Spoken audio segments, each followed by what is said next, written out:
Ladies and gentlemen, welcome back to another video by me. Absolutely. The purpose of this one will be to take a look at Arkansas, another one of Garja's maps. It is an existing one that he made a while ago, but is part of the tournament map pool, which is sign-ups now open. I would encourage you to go to ESO Community up here, eso-community.net. Sign up for the tournament. I will be doing so myself. I have 0% faith in getting anywhere near the semi-finals or anything like that, but it's going to be a lot of fun. And yes, I thought this would be a great time to cover all of the maps, some of which no one has ever seen, unless you're Garja, and of course, then you would have made them, so you certainly would have seen them. Or maybe you've been watching H2O's stream. Certainly him and a few others been looking at the maps, making sure that higher level players would be happy with them from a competitive standpoint, getting everything ready for the tournament, making some final tweaks. The ones I've got here are not the final ones, but they basically are. You probably won't notice the tweaks from the videos. But let's take a look at Arkansas, an existing one that we've seen a bit of in Saturday SmackDown, but certainly I decided to cover nonetheless. So, when you load in, it shows the Ozarks loading screen, which you don't see very often, because Ozarks is just utter trash with regards to balance. It has such a huge lack of hunt, and is just really, really terrible.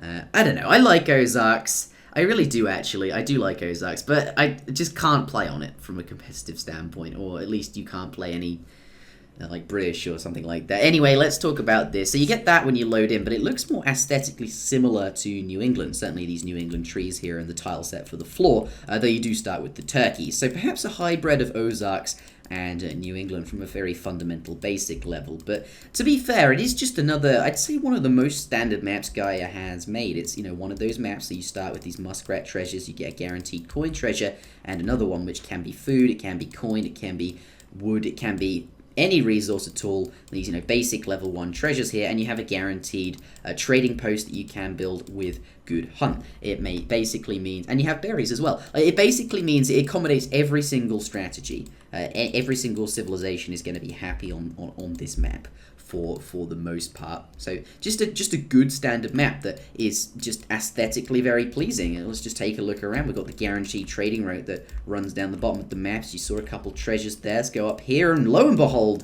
a nice lake. Not something that you see on any other map. Like, what other map has a sort of lake that goes across the top? I don't know. The point is it's different, and it keeps things fresh. It's nice with regards to scenery. It's very scenic.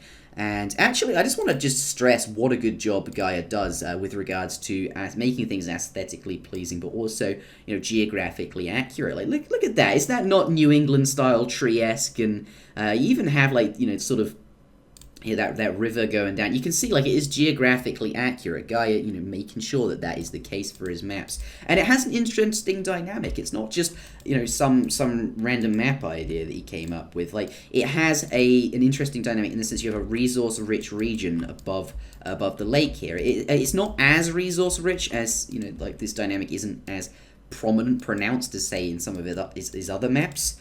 Where you can clearly see a dynamic, because, you know, here, yeah, there's still hunt, there's still coin mines, there's still trees, much like in the rest of the map, but, well, clearly, as you can see. So it might not be that resource rich, but you do get extra berries up here, which might play an important role, and you do get some really good treasures spawning in the top here. This one, perhaps not so good, but the others, all level 2 treasures can, you know, they spawn randomly. You get 70 food, pretty good. 2 black bears, not too hard to kill, are about the same strength as a wolf, and, you know, 95 wood, basswood treasure, really good treasure there, and, yeah, 80 food here as well.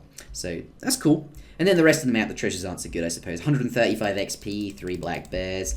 Here we have a tomahawk guarded by 2 outlaws, and I guess 90 food, pretty good there. But again, sheep, not so good. And there's that. So, oh, and also, I like this as well. Like, you know, 50 coin down here. You often, like, sometimes you don't get any. Sometimes you get the 1, and sometimes you get 2 beaver treasures. Always beaver treasures down here. So maybe, like, you want to go, maybe you're, like, playing British, and you're, like, not interested in getting absolutely dominated by your opponent's Sioux War Chief, who's going to be up here. I don't know necessarily if you'd ever click into that matchup in a tournament. But certainly, you know, maybe you don't want to, like, go up there and, like, interact with your opponent's explorer. Maybe you just want to run down here, grab yourself a nice, easy hunting dogs. It's kind of cool. I like this map. And I don't know, one of those sort of standard maps. Also, worth bearing in mind, civilization for this, as I said, you can play sort of any civ here. It's got the facility to do so. Plenty of hunt. And let's talk about the hunt. Hunt distribution, always good. You start with guaranteed turkeys like you do on Ozarks, but you also always have a very close deer, your berries as I mentioned, and another deer as well.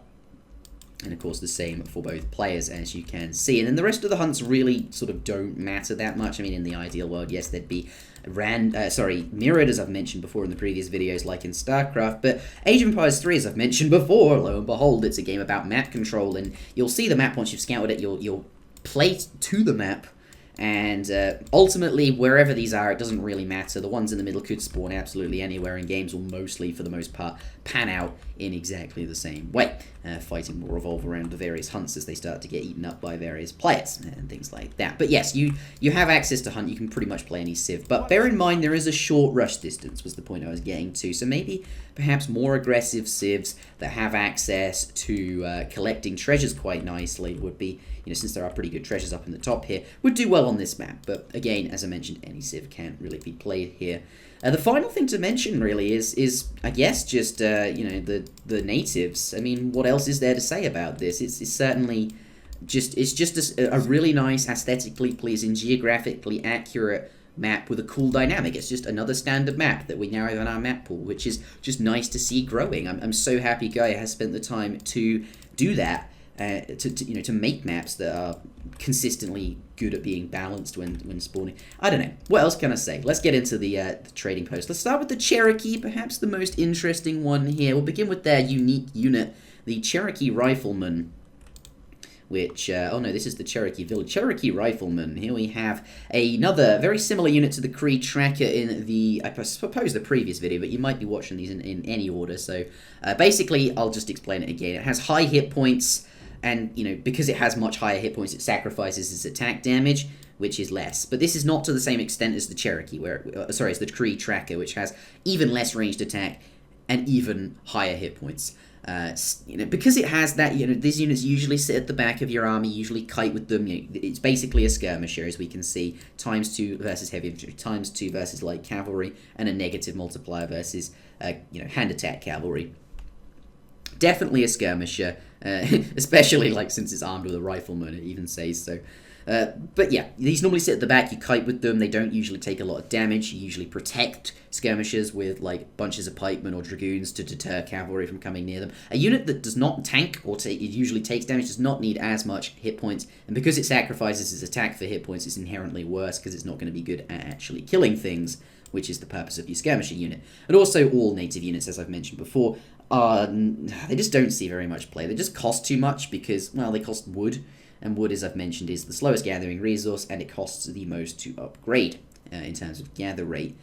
So there's that, but Cherokee I still think are going to see play. You probably won't be trading these, but interesting dynamic in this one, this upgrade here. 200 wood, 200 coin, you get a shipment of 4 villages all at once. Now, similar to Cree, where Cree is basically a town centre, because you can train villages. This is a bit more risky because you have to pay all of that all at once for the 4 villages, which obviously are going to take a while to pay back on this. So you can only get this upgrade if you're feeling comfortable and not before.